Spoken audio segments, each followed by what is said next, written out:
이유는 독립투쟁, 일제에 잡혀 모진 고문과 가혹한 감옥 생활을 견뎌내기란 때로 인간의 한계를 넘기도 하죠. 이 모든 고난을 각오하고 임시정부 산하 광복군에서 활동한 여성 독립운동가가 있는데요. 선생님으로 불리며 광복군 모집에 큰 공을 세웠던 오광심 여사가 그 주인공입니다. 여성 독립지사 오광심 선생의 일대기를 김현균 기자가 조명했습니다. 최근 MBC에서 인기리에 방영된 드라마 이모. 그동안 잘 알려지지 않았던 독립운동가들의 투쟁상을 부각시켜 주목을 받았습니다. 드라마 마지막 장면에 나왔던 등장인물 소개 자막, 엔딩 크레딧을 기억하는지요? 21명의 독립운동가와 1개의 독립운동단체가 자막에 올랐는데요. 그중 한 분이 임시정부 광복군 선전의 규제 여성 독립투사 오광심 선생입니다. 경기도 고양시 국립여성사 전시관 여성 독립운동가 미래를 여는 100년의 기억 특별전이 펼쳐집니다. 내부 전시실에서 많은 여성 독립운동가들의 활동상과 사진을 접할 수 있습니다. 그중 중국에서 무장투쟁을 벌인 오광심 선생이 눈에 띕니다. 조선혁명당과 민족혁명당, 나아가 한국광복군과 애국부인회까지 중국 각지를 오가며 펼친 험난한 투쟁의 일생이 탐방객을 숙연하게 만듭니다. 오광심 선생은 일제의 나라를 빼앗긴 1910년 평안북도 선천에서 태어납니다. 어려서 남만주로 이주한 뒤 민족교육을 독립투쟁의 수단으로 삼습니다. 20살 되던 1929년 교편을 잡아 배달학교와 동명학교에서 가르칩니다. 모두 독립운동단체들이 세운 학교입니다. 선생님이 배달학교에 가게 된 배경은 애초에 학교를 졸업하시고는 당신은 학교 선생을 했으면 좋겠다. 그래서 선생을 해서 우리가 이제 일본 놈들이 이렇게 침략을 받고 있으니까 당신이 그 민족정신 같은 거를 아이들한테 집어주겠다니 그런 거로 됐다고 제가 들었습니다. 하지만 1931년 일제가 만주사변을 일으켜 대륙 침략을 강화하자 교단에서 내려옵니다. 독립운동의 터전을 잃는 가운데 좀 더 적극적인 투쟁이 필요하다는 판단에 섭니다. 조선혁명군에 참여해 분필 잡던 손으로 총을 잡습니다. 만주에서 임시정부로 도움을 요청하는 보고서를 전달한 화력은 유명한 일화입니다.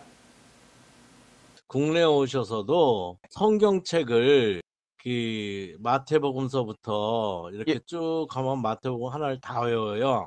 그 정도로 이제 줄줄줄줄줄 외우시는 그런 애가 봤고요. 그렇기 때문에 이제 그 외우는 거에 대해서는 어머님이 뭐 일가견이 있어요. 그랬기 때문에 이제 한 3일인가 그렇게 외웠죠. 외우고 이제 가면서도 또 그냥 외웠죠. 그 저거가 없이 그 A4 용지라든지 용지 없이.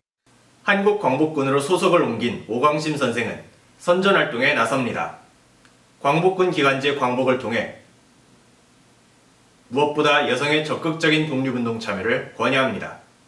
그때 삼지대에 그 부양에서도 투쟁하셨으니까 부양분들이 오시면 김학규 장군도 있지만 두 부부가 그렇게 정말 일구월심으로 그 나라를 위해서 그렇게 열심히 투쟁하시는 것들을 보면서 그렇게 존경하는 마음들이 있었다는 거지. 광복군 제3지대 대원으로 선생은 신병 모집을 맡았습니다. 일본군에 강제로 끌려간 한국인 학도병들을 중국 방송을 통해 회유하는 공작입니다. 선생은 3년 동안 160여 명의 광복군을 신병으로 모으는 공을 세웁니다. 같은 기간 광복군이 모집한 전체 신병의 반이나 됩니다. 이제 그럴 때 지보경 선생님이라든가 뭔가 또 이런 분들이 그 나이가 많이 이제 나이 차이가 저 30살 차이가 나잖아. 이제 그런데도 이제 언니처럼 그랬어도 오광심 할머니한테는 오광심이라는 말을 차마 못 붙였대. 성명을 못 붙이고 선생 그냥 선생 그러면 오광심 선생님 오광심 할머니였고 혹시 말하다면은 오광심 선생님 오 선생님 이렇게 선생님을 우리 할머니를 부를 정도로 존경을 받으셨대. 1945년 광복을 맞았지만 선생은 남편인 독립지사 김학규 선생과 함께 중국에 남습니다. 광복군 총사령부 주호판사처를 설치해 교민의 생명과 재산을 보호하며 귀국을 돕습니다. 1946년에는 만주 심양에서 애국부인을 조직해 여성운동까지 펼칩니다. 하지만 중국 내전으로 공산당이 심양을 함락시키기 직전 1948년 4월 환국합니다. 그냥 중국 공산당이 계속 막 쭉 내려오니까 아마 그 어머님이 그때 할 수 없이 이제 홍콩에서 거리민단증을 받아가지고 여권을 받아가지고서는 그래서 이제 저희 한국으로 들어오게 되셨죠. 꿈에 그리던 고국에 돌아왔지만 새로운 고난이 시작됩니다. 친일파가 득세하고 독립지사는 오히려 탄압 속에 생활고에 시달려야 했습니다. 선생은 조국 독립이 아닌 가난과 싸우다 1976년 67살의 나이로 작고합니다. 경제가 공건했다는 거는 다 설명할 수가 없어. 돈을 번 사람이 없으니까. 누가 그냥 동지들이나. 그래서 맨날 동지들이 돈을 준다. 동지들이 먹여 살린다. 이런 말씀을 많이 하셨어요. 15,511명 중 432명. 무슨 수치일까요? 전체 독립유공 포상자 가운데 여성 유공자 비율로 고작 3%에 그칩니다. 이것도 3.1운동과 임시정부 100주년을 맞아 여성 유공자 75명을 새로 추가한 덕분입니다.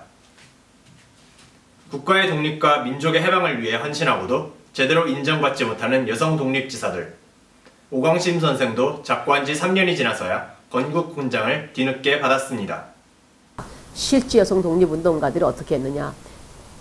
비밀 문서 뿌려 같은 거 뿌려주고, 또 전단지 붙여주고, 몰래 총 같은 거 운반해주고, 그럼 어떡하냐. 애기 엎는 것처럼. 이런 거 독립운동 아니야? 맞죠. 그러니까 이런 것들을 독립운동이라고 같이 평가를 안 했다 이거야. 최근 일본이 반도체 관련 일부 첨단 소재의 한국 수출 금지 결정을 내렸습니다. 우리 경제에 타격을 주기 위한 정치적 목적의 도발입니다. 한국을 식민지로 삼던 일본의 속성은 변하지 않았습니다. 반성 없이 제국주의 외역을 버리지 않는 일본. 우리가 가려진 독립투쟁사를 모두 밝혀 교훈으로 바로 알려야 하는 이유입니다. 담비뉴스 김현균입니다.